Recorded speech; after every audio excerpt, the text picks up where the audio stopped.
Salam, kanalıma xoş gəldiniz. Bugün mən sizə hazır lavaşdan olan Türk pahlavası hazırlayacağım. Bu lavaşlardan yarısı bizə lazım olacaq. Bunun üçün indi ilk növbədə lavaşları götürürəm. Açıram və burada ayrıca bir qabda 200 qram kərə yağını əritmişəm və yarım stəkan duru yağ da əlavə edib. Mən belə şüşə tavada hazırlayacağım. 4 gün şüşə tavada. Lavaşları belə bir-bir ayırdıram.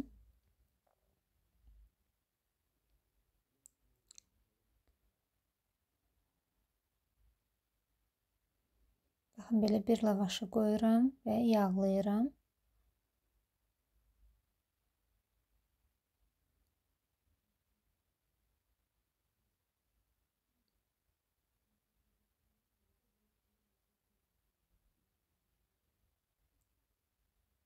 Sonra isə üzərinə ikinci lavaşı qoyuram, amma ikinci lavaşı yağlamaq lazım deyil.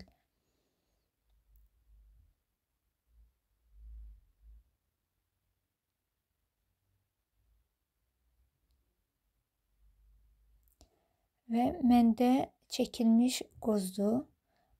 Qoz fındıq qarışımı, yəni şəkər tozu əlavə etmədən tək qoz fındıq qarışımı. Bunu belə biraz səpirəm.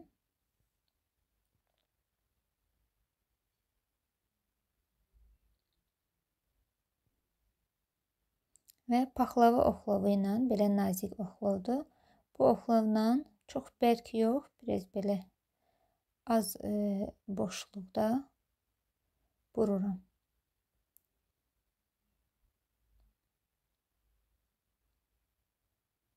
Bükü videodakı kimi sıxıram.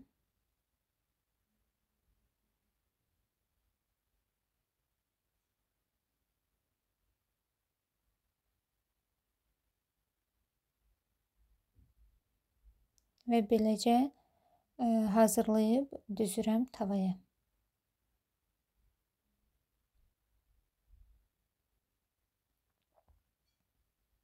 Baxın, belə hazırladım. İndi isə qalan kərə yağını da üzərinə çəkirəm və 180 dərəcədə qızdırılmış sobada üzəri altı qızarana qədər bişirirəm. Çox tez bişir. Siz də baxın, yanmasın. Və qıraqda şərbət hazırlayıram. Şərbət üçün isə 2 stəkan şəkər tozu, 2 stəkan yarım su və 1 dilim limon. Qaynağa gələndən sonra 10 dəqiqə qaynadıb götürüb soyuduram. Bunlardan biri soyuq, biri ilıq olsa daha yaxşı olar. Paxlava da bişdi. Şərbəti də üzərinə gəzdirirəm. Və şərbəti tam çəkəndən sonra özünə nuş eləyə bilərsiniz. Çox dadlı, asan, tez hazırlanan paxlava alınır.